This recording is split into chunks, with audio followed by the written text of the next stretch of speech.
নমস্কার, জয় শ্রী সীতারাম, জয় শ্রী সীতারাম, জয় শ্রী সীতারাম। গুরুজন ব্যক্তিদের চরণে প্রণাম জানিয়ে শুরু করছি আজকের ভিডিও। আজকের ভিডিওর বিষয় হলো যে বালাজি মহারাজ যখন পৃথিবীতে প্রকট হয়েছিল তখন তখনের যে রূপ, সেই রূপটা কীরকম ছিল। বালাজি মহারাজ আজ থেকে দীর্ঘ কয়েক বছর আগের কথা বলছি, তখন কীরকম ছিল সেটা আমি দেখাবো। তো বিষয় হচ্ছে, এর মধ্যে কিছু দু একটা প্রশ্ন আছে আপনাদের, যে বাড়িতে কারণ আমি নিরামিষ ভোজন করি, অন্যান্য কেউ আমিষ ভোজন করে, এবং আমাদের বাড়িতে আমি চাইছি যে সবাই ভক্ত হোক, এবং সবাই ভক্ত হয়ে উঠছে কি হয়ে উঠছে না আমি বুঝতে পারছি না। তাহলে তার লক্ষণ কি কি হতে পারে?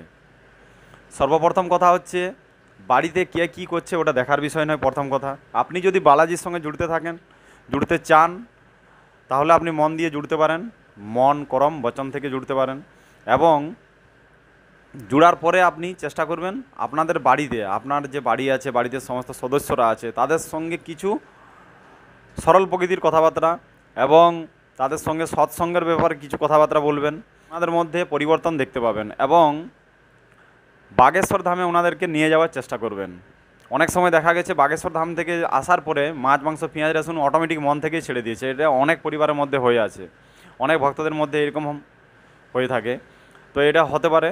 এবং তারা যদি কেউ পূজাপাঠ রিলেটেড ব্যাপারে, নিজের বাড়ির মানুষরা যখন কোনো সদস্যরা পূজাপাঠ রিলেটেড ব্যাপারে যখন আপনাকে জিজ্ঞেস করবেন, তখন আপনাকে বুঝে নিতে হবে যে বালাজির কৃপা ধীরে ধীরে ওনাদের উপরে হতে চলেছে। তো এই হলো বোঝার একটা উপায়। তো চলুন আপনারা দর্শন করুন বালাজি মহারাজের সেই রূপ, যখন ধরতিতে পৃথিবীতে যখন প্রকট হয়েছিল সেই সময়ের রূপটা দর্শন করুন আপনারা। সন্ন্যাসী বাবা কঠোর তপস্যা করেছিলেন এবং বহুবার হনুমান চল্লিশা পাঠ করেছিলেন উনি। তো তারপরে হনুমানজি ওখানে প্রকট হয়েছিলেন। তো সেই যে রূপ, সেই রূপটাই আমি আপনাদেরকে দেখাচ্ছি এই মুহূর্তে। আর এখন মন্দির হয়ে গেছে ওখানে।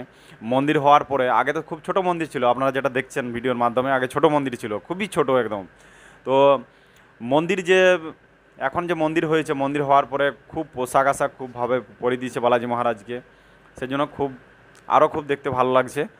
তো এর আগে দেখেন ছোট একদম ছোট আকারের মন্দির ছিল। এখন গ্রামের ওখানে বিভিন্ন মানুষরা ওখানে গিয়ে করে পুজো পাঠ করতো, হনুমান চল্লিশা পাঠ করতো, গুরুজিও পাঠ করতো ওখানে, হনুমান চল্লিশা পাঠ পুজো পাঠ করতো। তো গ্রামের মানুষদেরা আগে ওখানে স্থানীয় মানুষরা বলে থাকে যে আগে যখন বাগেশ্বর ধামের কথা বিশেষ কেউ জানতো না, যখন দাদাগুরু সন্ন্যাসী বাবা ওখানে পূজা পাঠ করতো, দাদাগুরুর কথা বলছি, তখন ওখানে যে স্থানীয় মানুষরা বলে থাকে যে গ্রামের কোনো গরু বা কোনো কিছু যদি জন্তু জানোয়ার বা কোনো মানুষ যদি কোথাও চলে যায় বা হারিয়ে যায়, নিখোঁজ টিখোঁজ হয়ে যায়, তখন দাদাগুরু ভগবান নাকি ওখানে বলে দিত। তখন মানুষ কম জানতো ওখানে বাগেশ্বর ধামে, তখন দু একজন মানুষ কোনোদিন যেত, কোনোদিন যেত বা যেত না, এরকম ছিল। তারপর ধীরে ধীরে ওনার প্রচার হলো, ধীরে ধীরে মানুষ জানতে পারলো, মানুষ ধীরে ধীরে কৃপা বেশি করে পেলো। বেশি মানুষ যখন এই স্থানে যায় তো বেশি কৃপা পায়, তো বেশি কৃপা পেলে বেশি মানুষের মধ্যে জানাজানি হয়ে যায়। তো সেই জন্য এখন লক্ষ লক্ষ লোক। তো চলুন, যদি ভিডিও ভালো লেগে থাকে তাহলে অবশ্যই লাইক করবেন এবং কমেন্টে লিখবেন জয় শ্রী সীতারাম, জয় বাগেশ্বর ধাম। দেখা হবে আবার একটা পরের ভিডিওতে। ততক্ষণের জন্য সবাই ভালো থাকুন, সুস্থ থাকুন।